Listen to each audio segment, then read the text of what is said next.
Graça e paz, povo de Deus. Sejam muito bem-vindos ao programa Falando Sério. E hoje nós estamos aqui com um grande amigo, o reverendo Alex Belmonte. Seja muito bem-vindo. Obrigado, pastora Nê, obrigado por esta oportunidade e também por nos dar esse prazer de poder compartilhar o trabalho ministerial e tudo aquilo que compreende o reino de Deus. Amém. É uma grata satisfação recebê-lo aqui no estúdio. Você que está nos acompanhando, fica aí ligadinho, porque tem muita coisa boa e você ficará informado de todo o trabalho do ministério, do reverendo, do pastor Alex Belmonte, assim eu o chamo. Amém? Quem é o reverendo Alex Belmonte para os nossos telespectadores? Vamos lá então. Eu sou nascido e criado em Vila Velha, nascido e criado na Igreja Batista. Então, nós temos, por exemplo, aqui a primeira Igreja Batista de Vila Velha, meus pais, eles cresceram ali, meus pais se converteram ali, e quando eu nasci, nós fazíamos parte dessa família da primeira Igreja Batista de Vila Velha. Então, eu sou nascido e criado numa Igreja Batista, até os 19 anos, Batista tradicional. Depois, com 19 anos para frente, nós conhecemos a Batista Renovada. E aí eu ampliei toda aquela base que eu recebi na Batista tradicional, na Batista Renovada. E foi uma experiência fantástica, não é? Então, eu sou essa pessoa, fui criado numa colônia de pescadores, aqui na praia de Itapuã, em Vila Velha. Meu pai, até hoje, quando tem oportunidade, dá uma pescada, não é? Então, eu tive aí meus 20 anos de praia, porque hoje nós estamos em Terra Vermelha. Na minha família são 8 pastores batistas. Não é? Então, a família de pastores, temos também lá a Igreja Batista Oásis, em Terra Vermelha, onde os meus pais são os presidentes, pastor Edilon e pastora Leila. E um abraço também ao pastor Renato, nosso vice-presidente. Maravilha. Eu também vim de uma igreja batista tradicional. Ganhei meu esposo, né, para Jesus. Maravilha. E foi interessante que a minha experiência também foi numa Batista Renovada. E depois eu vim, continuo numa Batista Renovada, mas o nosso contato é mais com o pessoal da Assembleia de Deus. Amém. Muito bacana, muito parecida aí. Bênção pura, né? Sem mistura. Amém. Me fale sobre a sua atividade presente. Dizer que durante muitos anos eu tive um chamado tríplice, onde eu unifiquei esse chamado. Então, eu sempre fui inclinado para a área de missões, teologia e capelania. E durante anos, fazendo esses trabalhos, porém, sem institucionalizar, fazendo trabalho independente, até que alguns pastores me deram orientação e eu comecei a institucionalizar os nossos trabalhos. O que é institucionalizar? É a gente ter apoio institucional para ampliar esse trabalho e fortalecer esse trabalho. E, curiosamente, o que eu estou fazendo hoje é o que eu faço há mais de 20 anos. É a mesma coisa. A diferença é que nós ampliamos e passamos para uma visão, vamos dizer assim, profissional. Profissional, quando eu falo, é excelência. Sim. É ter excelência.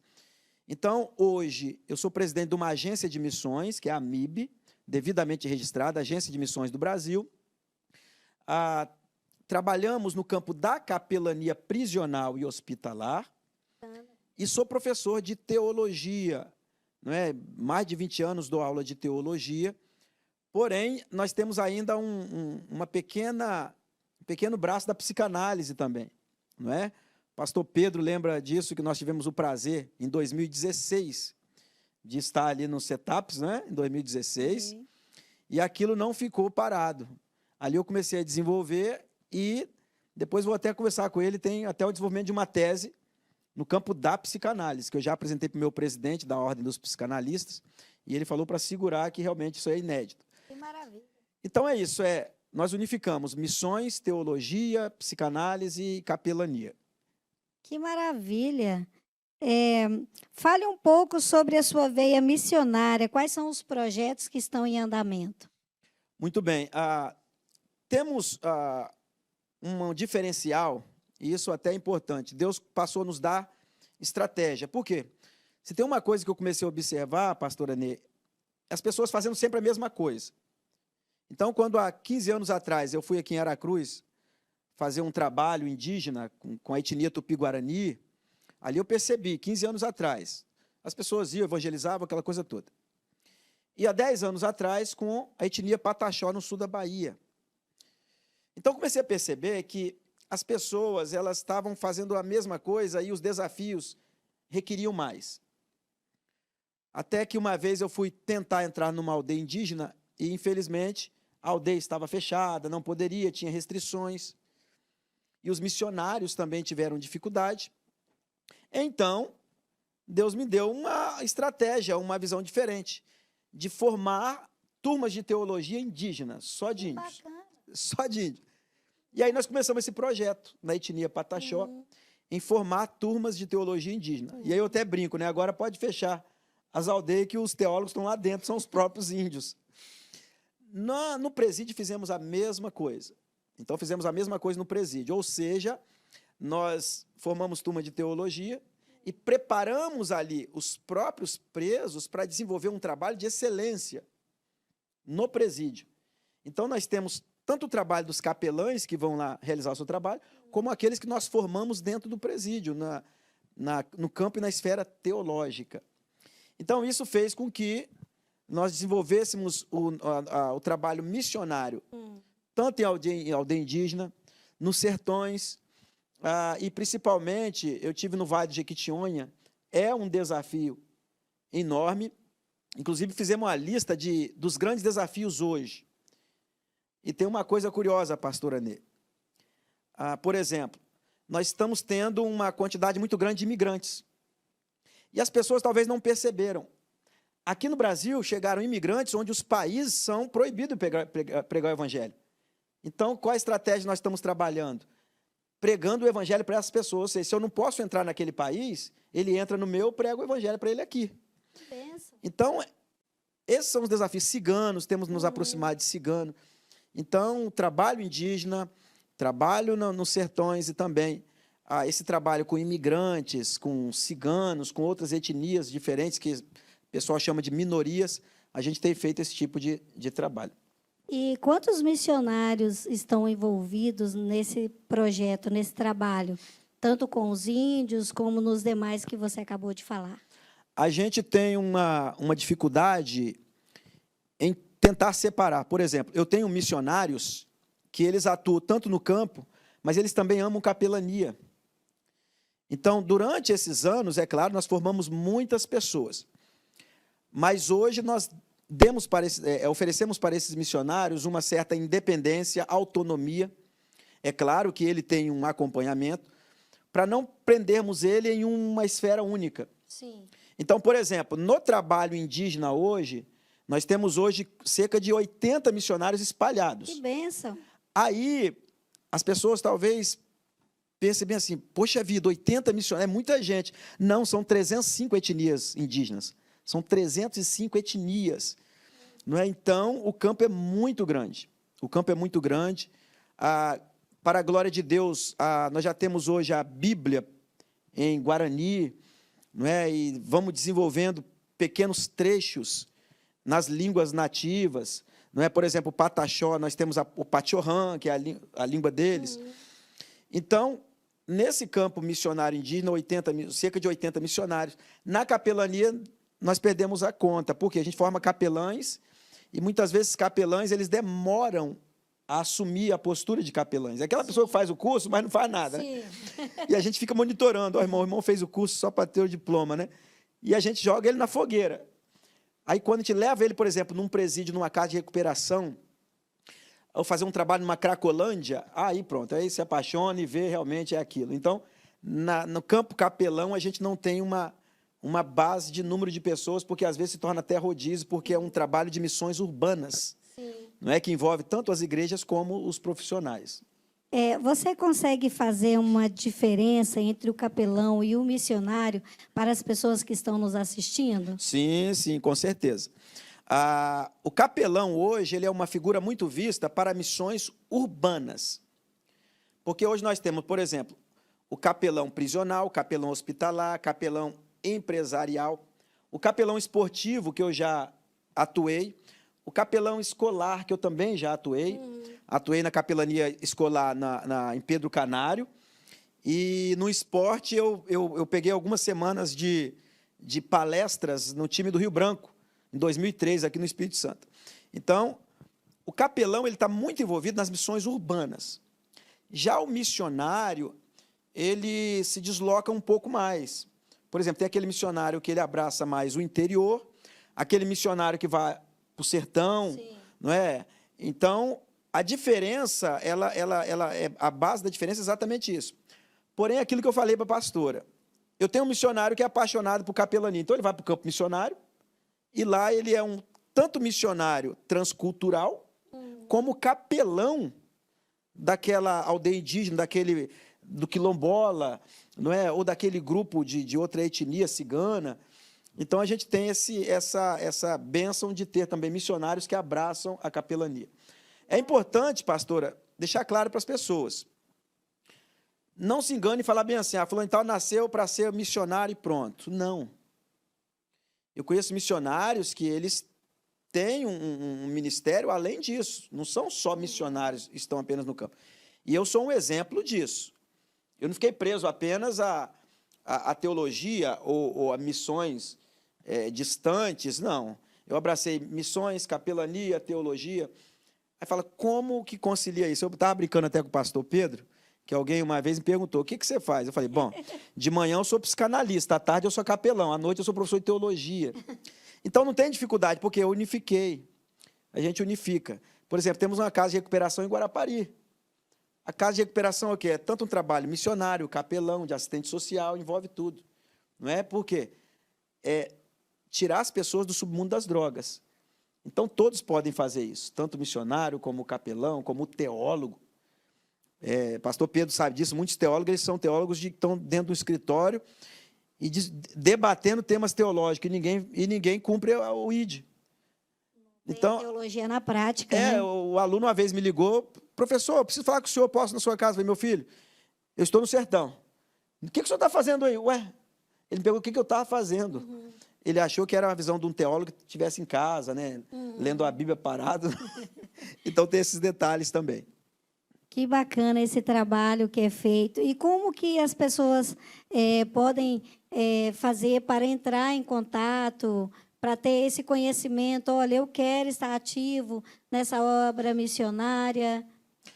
Eu já, até nos bastidores que eu tinha falado para a pastora, que eu tenho uma dificuldade com o Instagram, né? Eu ainda estou preso ao Facebook. Mas lá no Facebook nós temos Alex Belmonte, não é? Tem também o meu contato, que eu não tenho problema em divulgar o código 27 999 29 7077. Sempre estou muito ali no WhatsApp, tem os grupos de estudo, Facebook. No TikTok, agora eu estou usando os trechos rápidos de ensino teológico, de curiosidades da teologia. Não é? Eu, inclusive, agora, vamos entrar nas curiosidades da teologia, só para despertar o povo. O que eu coloco nas curiosidades da teologia? O que as pessoas falam errado, pensam errado e aprenderam errado. Por exemplo, pastor, infelizmente, as pessoas têm mais facilidade em acreditar na palavra do pregador do que a conferir na Bíblia. É verdade. A conferir na Bíblia. Aí a pessoa fala bem assim, aproveitando essa sessão nossa aqui. Irmãos, tem pouca gente aqui, onde estiverem 2 ou 3 reunidos em meu nome, ali estarei.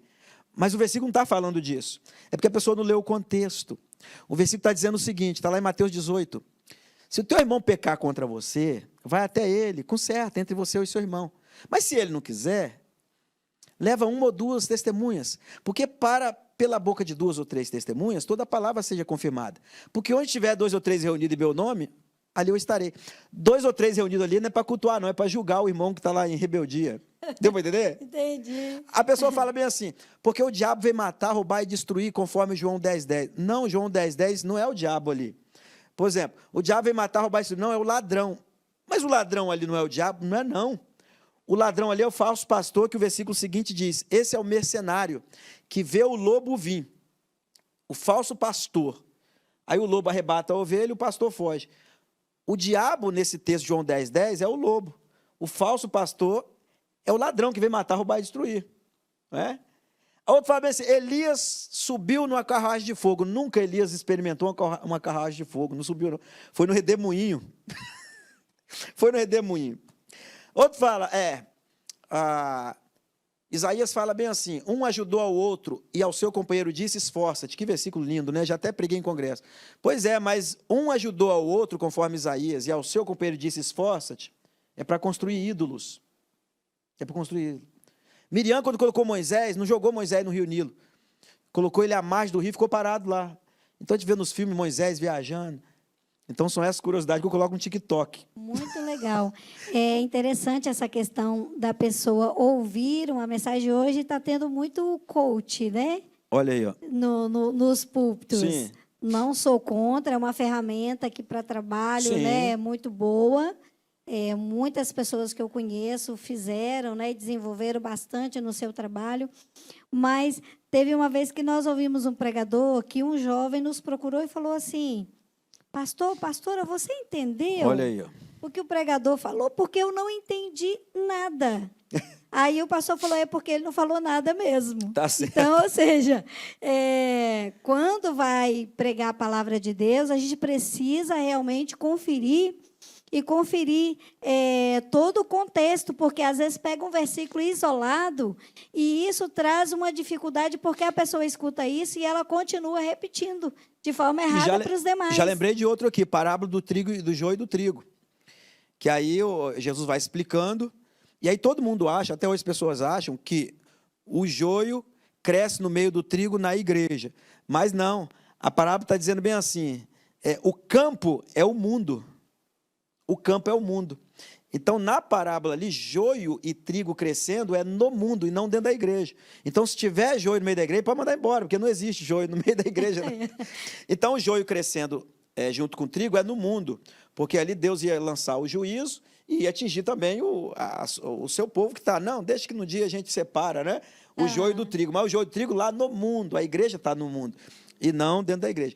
Então, são cerca assim, de 70, 80 versículos que traz essas curiosidades. Que, poxa, eu passei a vida toda achando uma coisa e agora descobri que eu não li um detalhezinho ali no contexto. Aí eu chamo lá, texto sem contexto gera falsa interpretação.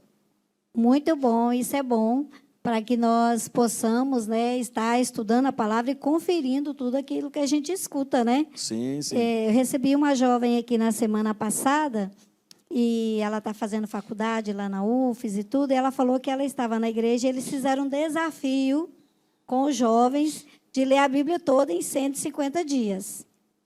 E ela aceitou o desafio. É um bom desafio. É um bom desafio. Ela falou assim que, então, o tempo inteiro ela estava lendo a Bíblia. Então, eu achei interessante que ela é uma jovem, nova menina, 22 anos, com um grande conhecimento da palavra de Deus, porque ela aceitou esse desafio. Então, eu já posso contar, né, a experiência, né?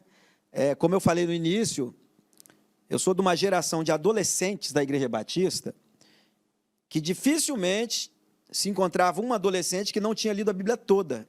Então, eu sou dessa geração de adolescentes da Igreja Batista que... Embaixadores do Rei. Embaixadores do Rei, eu fui presidente. Eu fui o primeiro presidente dos Embaixadores do Rei. Legal. Da primeira Igreja Batista Jardim Itapuã. Jardim Itapuã. Então, só os antigos que estão assistindo vão lembrar o primeiro presidente. Foi eu, dos Embaixadores do Rei.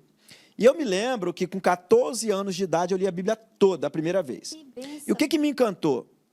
Foi uma Bíblia que depois, mais tarde, minha mãe me deu uma Bíblia ilustrada, depois, mais tarde, que eu fui descobrir que era uma Bíblia católica, né? Ilustrada. Mas eu ficava encantado com aquela Bíblia, por causa dos desenhos.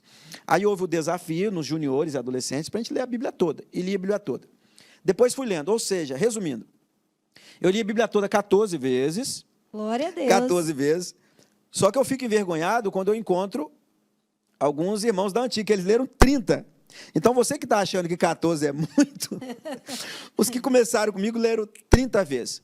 Só que aí aconteceu algo que eu fiz, que se tornou inédito no estado do Espírito Santo, e eu sou um dos poucos no Brasil. Então, eu posso falar, eu sou o único no estado do Espírito Santo que tem a Bíblia toda copiada à mão, sozinho. Porque tem gente que copiou a Bíblia toda, né? Mas em dupla, uma igreja. Sim. É constatado, eu sou o único que copiou a Bíblia toda, tenho a Bíblia toda copiada à mão. Inclusive, vocês vão ver aí nas imagens, não é? Até dos trabalhos indígenas, como viram. E em 2008 eu terminei o Novo Testamento. Fui até homenageado, Sociedade Bíblica e tal. E depois terminei o Antigo Testamento. Dei uma parada, fiquei meio assim, porque o Antigo Testamento é maior. Falei, agora o negócio vai pegar. Né? E quando chegou em 2015 para 2016, eu terminei toda a Bíblia. Mas não demorei esse tempo todo, não, que eu dei uma pausa. Resumindo tudo, uns 3 anos. Para copiar a Bíblia toda. Até uns que foi 3 anos. rápido, né? 3 anos, 3 anos. muito Mas rápido. eu copiava o dia todo, dava calo, aquela coisa toda. E no final de cada capítulo eu colocava uma curiosidade do que estava acontecendo comigo. Então, alguém já até me ofereceu dinheiro para a Bíblia. Eu falei, não tem como, porque tem segredos aqui, tem coisas pessoais. Não é? Tem coisas pessoais. Eu me lembro eventos que aconteceram no mundo. Teve uma vez que eu estava com dengue. Eu estava com dengue, não é? Estava lá, estou com dengue, mas estou escrevendo a Bíblia. Não é? E são uns detalhes aí que a gente tem. Um desafio aí para eles aí, ó, pastor. A pessoa lê 5 capítulos por dia. Ela lê a Bíblia toda em menos de 1 ano. 5 capítulos por dia, lê a Bíblia toda em menos de 1 ano. E vai ler cada vez mais, né? É apaixonante. É apaixonante, o Espírito Santo de Deus vai falando conosco, é muito bom. O pastor já leu mais de 30 vezes também a Bíblia. Olha, estou falando? É desse jeito. Ele lê muito rápido. Qual o projeto que queima no seu coração hoje, pastor? Olha, são muitas coisas, porém, é ter condições de dar um suporte. Eu estava conversando uma coisa, porque eu trabalho muito no campo da estratégia, que seria coisas novas que ninguém tem e que vai dar certo porque vem de Deus. Eu falei com o pastor que eu não ia falar de algo aqui, mas eu vou ter que falar para a pessoa entender. Nessa agência missionária, acredito, eu tenho missionários no campo que eu não consegui ainda dar o sustento a eles, e são nossos missionários. Eu falei, como que é isso? Como é que você tem um missionário no campo que você sustenta? Não tem como, que você não sustenta. A gente tem pessoas conhecidas em vários países. Então, quando nós apresentamos a nossa agência de missões a esses países, as pessoas quiseram abraçar a agência e montar a sede nesse país. Eu falei, então, você faz parte da agência missionária da AMIB, Agência de Missões do Brasil, que é a agência devidamente registrada, e você vai ser o nosso missionário aí. Você tem toda a liberdade de usar a nossa documentação. Só que eu não tive condição ainda de dar esse suporte financeiro a esse missionário. Aí você fala, então como que você tem um missionário, por exemplo, em Guiné-Bissau, em Moçambique? É porque ele já é de lá. Ele já é de lá, ele tem lá a casa dele, a família dele, e ele já faz o trabalho no seu povo. Então, o que há no meu coração é ter mais condições de poder abraçar essas estratégias, esses trabalhos, e poder fazer o melhor. Por exemplo, eu desconheço pessoas, por exemplo, aqui no Espírito Santo, eu desconheço cursos de teologia. Há pouco tempo eu ouvi falar de um. Mas nós tivemos algo histórico aqui no Estado do Espírito Santo. Eu fui a primeira pessoa a formar uma turma de teologia do sistema prisional, só de presos.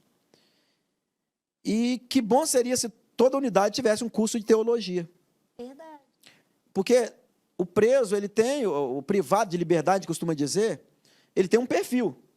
E lá nós temos pessoas que são servas de Deus, foram batizadas, pessoas que há anos estavam na caminhada, mas cometeram deslizes, estão presos, renovaram, restauraram sua aliança. Pessoas que têm conhecimento bíblico, pessoas que têm formação teológica parada. Então, é esse perfil que nós formamos em teologia. Já é aquele servo de Deus com experiência, que precisa conhecer a Bíblia em profundidade, por quê? Porque ele vai ser um instrumento lá. Então, o que há no meu coração é a condição, é ter condição de fazer melhor nessas estratégias. E muitas outras estratégias missionárias Deus tem dado e nós temos investido nisso. Né? Eu, por exemplo, eu não falo isso, mas eu tenho uma Bíblia de estudo. Já mandei a proposta para a Sociedade Bíblica, mas é difícil. Mas eu tenho esse projeto de ter uma Bíblia que possa dar esse suporte ao trabalho missionário de capelania, porque nós já temos algumas Bíblias, eu tenho uma Bíblia missionária, mas a Bíblia que eu tenho ela é diferente, ela tem um diferencial, é mais estratégica. É aquela Bíblia que tem o texto sagrado, não é? E junto com o texto sagrado, toda a base de orientação. Ou seja, eu não tenho ainda uma Bíblia As sociedades bíblicas, fica aqui o aviso, não tem uma Bíblia que ela é 100% para uso prisional, com orientação exatamente daquilo. Nós não temos, mas o projeto nós temos. Nós não temos a Bíblia impressa, tem um projeto pronto. E aí fica o nosso deixa aí para as sociedades bíblicas, não é? Que ajuda muito. Amém. As igrejas, elas deveriam abraçar mais esses projetos, né? Tanto o prisional, como na comunidade ao todo, trabalho missionário, porque todos somos chamados para esse ID, né? Isso. E nós não vemos as igrejas abraçando esse projeto missionário. O que você diria para os pastores que ainda não estão envolvidos e que poderiam se envolver mais nesses projetos? Pastora Ney, a senhora me fez lembrar, eu estava ministrando no culto de missões, ali em Ponte da Fruta, Assembleia de Deus Nova Vida, pastor Eduardo Vieira, e lá eu vi um membro com uma coisa linda que ele faz. Ele tem um trabalho missionário universitário.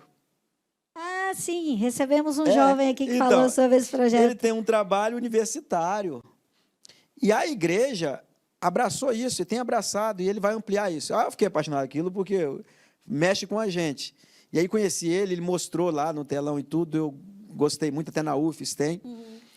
Então, as igrejas que mais têm crescido hoje, que mais têm desenvolvido, buscado uma teologia sadia, são aquelas igrejas envolvidas com as missões urbanas, com a capelania. Então, investimento a partir da igreja local, a partir da congregação, e esse investimento, ele não acontece antes de conscientização. Então, essa conscientização, ela é muito importante. Elaborar um programa com eventos, com atividades que visam primeiro conscientizar a igreja e preparar a igreja para abraçar isso. Porque a igreja precisa entender a importância e a profundidade desse tipo de atividade, Sim. que são as missões urbanas, a capelania, os trabalhos são feitos nas cracolândias. Então, essa palavra que a gente dá para a igreja. Não deixe a sua visão limitada. Muitas vezes a igreja se sufoca ali numa visão limitada, numa igreja local, numa visão local, e esquece de tantos valores e potenciais que nós temos dentro da própria igreja, da própria congregação, de pessoas que estão dispostas a avançar um pouco mais, a fazer mais. Então fica esse aviso, esse alerta às igrejas para essa conscientização. Trabalho também com os ciganos, né? Tem tanto trabalho a ser feito e às vezes fica uma competição para pregar dentro da igreja local para os próprios membros. Olha, só se eu perguntar bem assim, uma pessoa, qualquer pessoa na rua evangélica, me fale qual é a etnia de cigana maior no Brasil. Ele vai falar bem assim, eu não sabia que cigano é uma etnia. Ou seja, a pessoa quando se converte, se ela é cigana, ela não existe ex-cigano, vai ser um cigano convertido, assim como um indígena. Então, quando nós tivemos um trabalho com a etnia Calon, que é a etnia, que é o Calon e o Sinti, no Brasil é mais Calon, é uma etnia cigana, que mais marca presença, pelo Espírito Santo, Rio de Janeiro, né? Região Sul. E quando a gente entende a linguagem das pessoas, mesmo minoria, a gente fala o coração. Sim. Quando você fala a linguagem, quando você entende a cultura, se você chega para um cigano e fala bem assim, você é da etnia Calon, ele vai tomar um susto. Por quê? Como é que você sabe que eu tenho uma etnia? Porque ninguém se lembra disso. Então, são trabalhos diferenciados que a carência da igreja se despertar para isso. As próprias moradores de rua, não é? Os trabalhos com garotas de programa, muitos trabalhos, muitos desafios que a gente pode abraçar aí.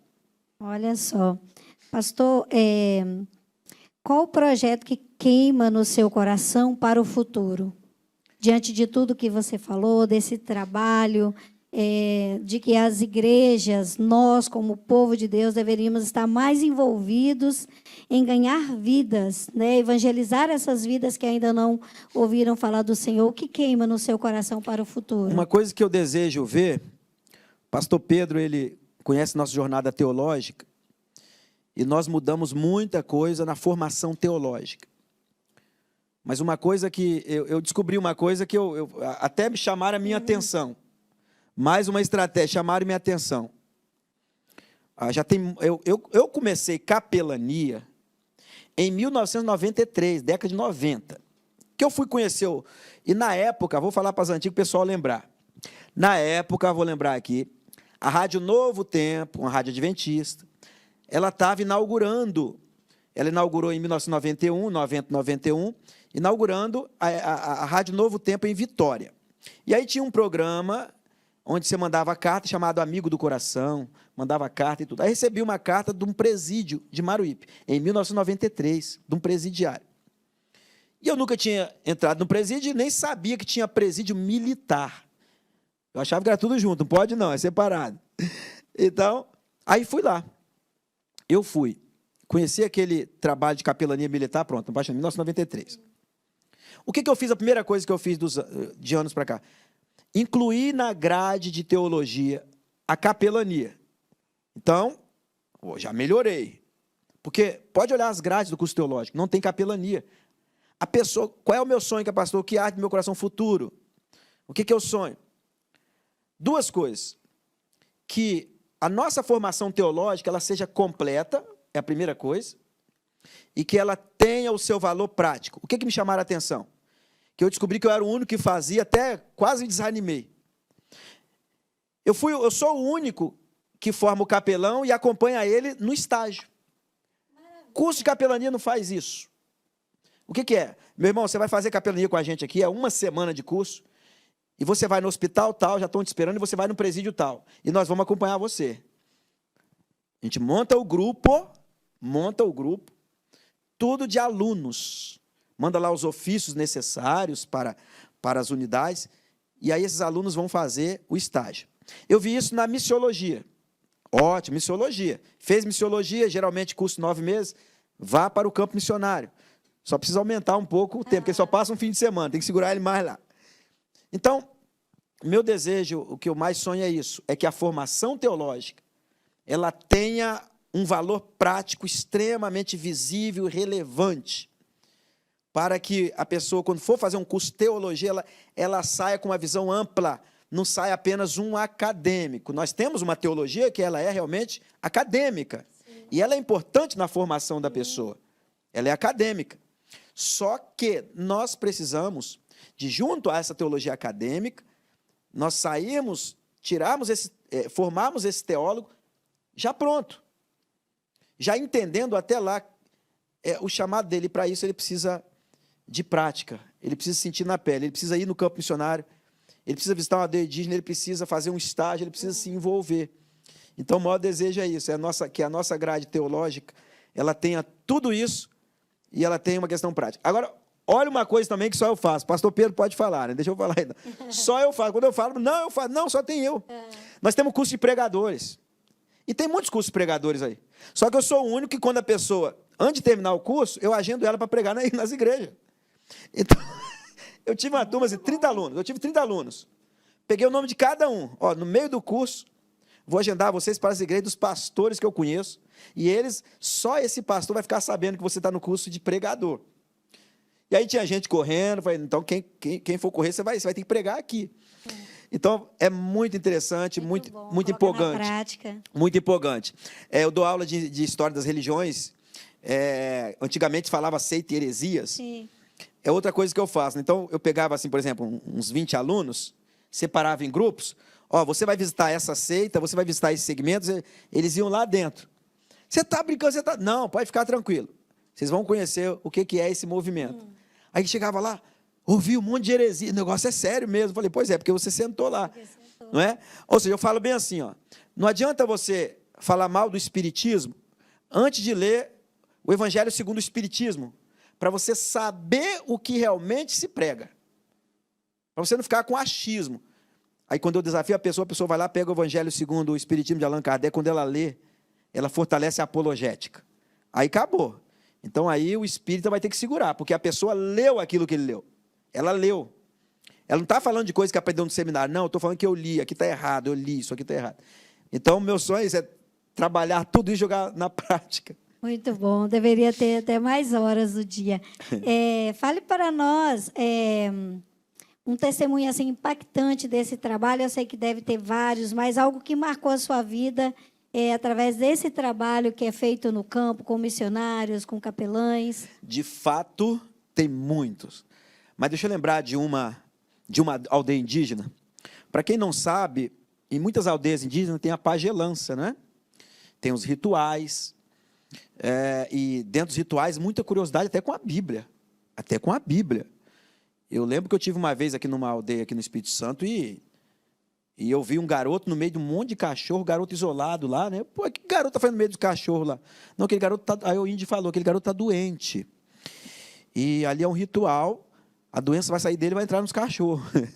Vai coitado dos cachorros, né? Mas me fez lembrar da Bíblia, né? Sim. Me fez lembrar do sacrifício do Antigo Testamento, transferia o pecado ali para o animal, para o sacrifício. Mas teve uma experiência que foi marcante. Quando o pajé se converteu. E aí, até então, pastora Nê, até então, uma coisa normal, amém, é bênção, mas uma coisa foi, é bênção. Mas nessa aldeia, quando o pajé ele está bem de idade, ele prepara o filho. Então, o pajé se converteu, a herança espiritual daquilo passou para o filho. Só que o filho se converteu também. A aldeia até hoje está sem pajé. Essa experiência até hoje. Marcante. Até hoje, o filho não pôde assumir porque se converteu também. Então, uma coisa, e a gente não chega nas aldeias indígenas ferindo a cultura, nada disso. Pelo contrário, quando eu vou na aldeia, eu me envolvo na cultura. Porque a cultura indígena ela é maravilhosa, ela é gostosa, não é? A gente se envolve.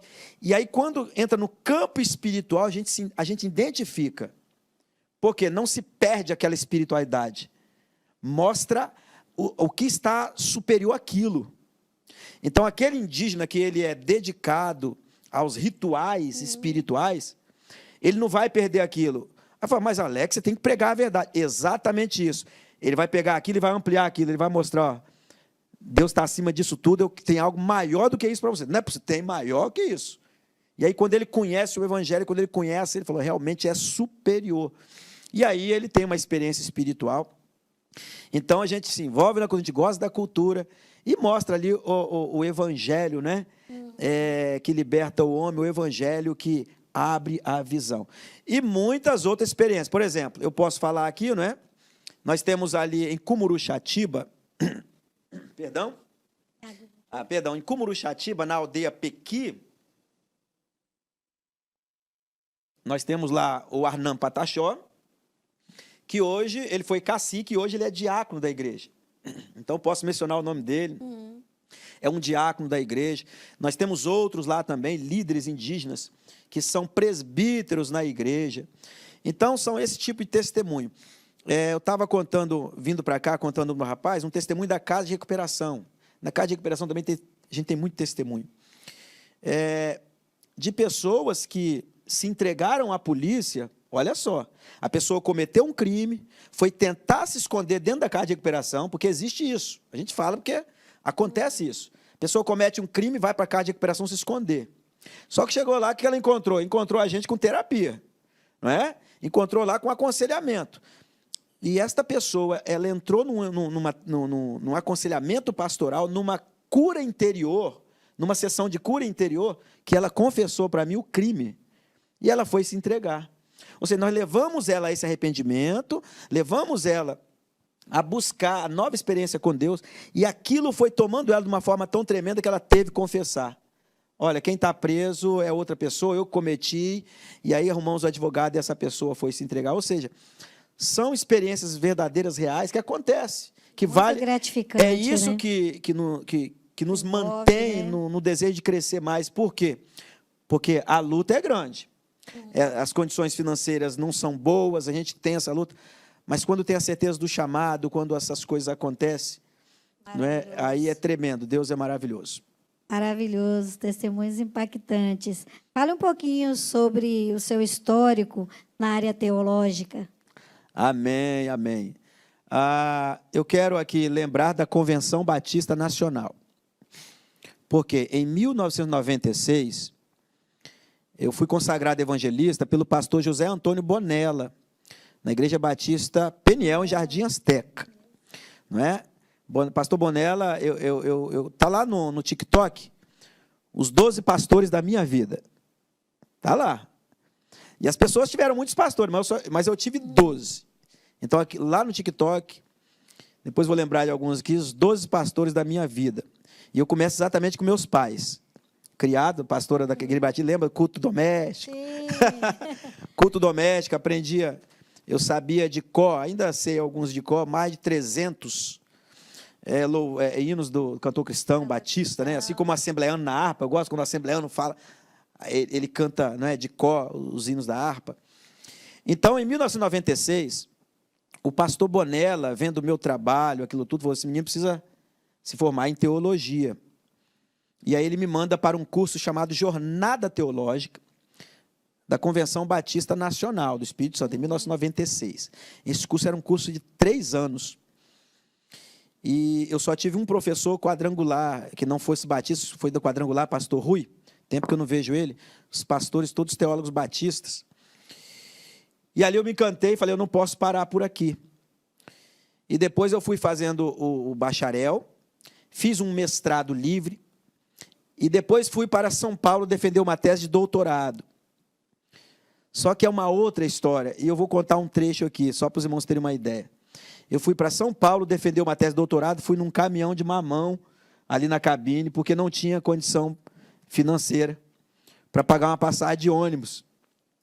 E aí fui, e isso foi em 2007. Em 2007. Ou seja, voltei, fiquei hospedado lá chama CEAGESP, porque o caminhão de mamão ia para a CEAGESP ali de Campinas, e eu desci para São Paulo, né, para o centro, para defender a tese de doutorado. Aí as pessoas perguntavam, você está hospedado onde? Estou no hotel aí, estou no negócio. Eu estava no caminhão. Eu estava lá na CEAGESP, que aqui é chamado CEASA, né? Uhum. Eu estava lá, no meio das verduras lá, e dormia lá. E na verdade, não era para mim ter toda essa jornada teológica. Eu costumo dizer bem assim, todo curso de formação na área eclesiástica, acredite, eu fiz todos. Maravilha.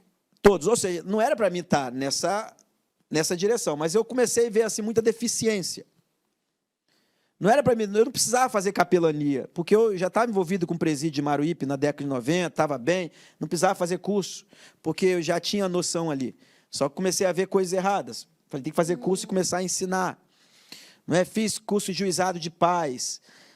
Hoje eu sou membro de várias instituições teológicas, né? A Ordem dos Teólogos, tenho o CONATEB, o Conselho Nacional de Teólogos. Então, fiz a apologética. Essa apologética tive uma ligação muito forte com o pastor Pedro, porque o pastor Pedro fez na mesma instituição, não é que era o ICP. Nós fomos palestrantes do ICP, pastor Pedro também, época boa, não é, na área da apologética. Tinha a revista Defesa da Fé. E sempre que surgia curso, eu fazia. Por exemplo, vai ter um seminário de escatologia, estou lá. Vai ter um curso de liderança cristã. Se preparando, eu tenho todos esses certificados de tudo, tudo. E aí Deus uma vez separou, chegou o momento de você ensinar. Porque o aprendizado, ele é para toda a vida. Eu acho engraçado quando pergunta para um jovem, e aí, você está fazendo o quê? Não, acabei meus estudos. Ué, eu não sabia que isso acabava, não. Porque o estudo não acaba.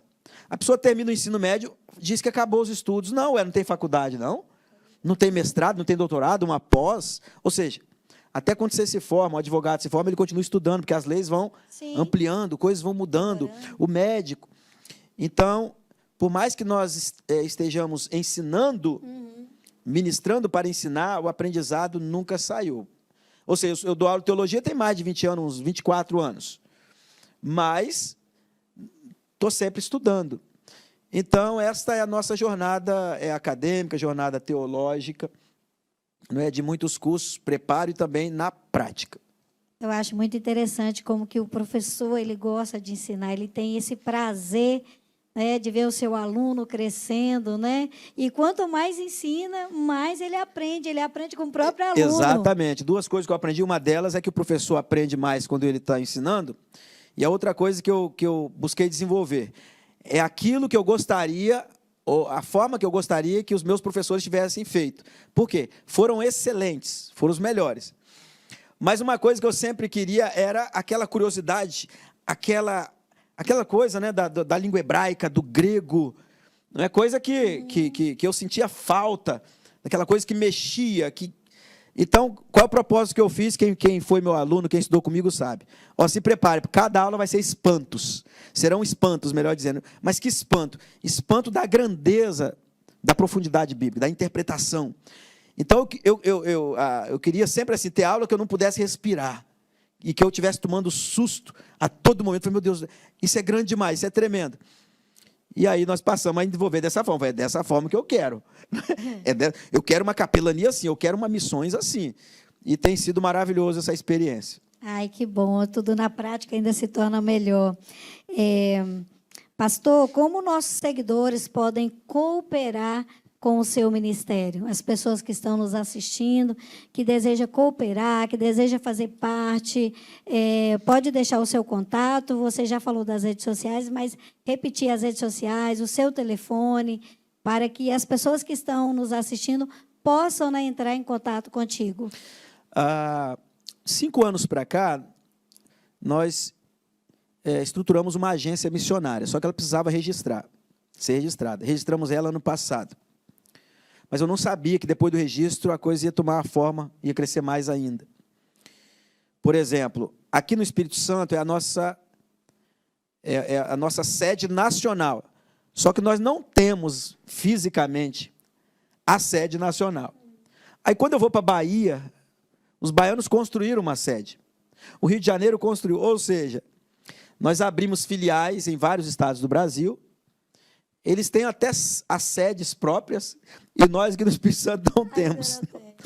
Então, que eu sempre falo, meu sonho é uma casa aí. Então, se você tem uma casa aí de 2 andares, porque o primeiro andar são dos escritórios, que nós temos o CONAC, Conselho Nacional de Capelania, tem toda uma diretoria. Nós temos o COMPAB, o Conselho de Pastores. Nós temos a Semitrans, a Secretaria de Missões. Nós temos a Secretaria de Ação Social. Então, nós precisamos de uma sede, uma casa, para essa primeira sede. Em cima, o alojamento para a gente receber os missionários. Nós recebemos muitos missionários, tem que colocar missionário na casa dos irmãos. Então, você quiser ter o desejo de apoiar a obra de Deus, a obra missionária, ver de perto, tudo isso nós falamos. Tanto que as imagens estão aí, né? No momento que a gente fala, são apresentadas as imagens do trabalho indígena, casa de recuperação, tudo isso, presídio.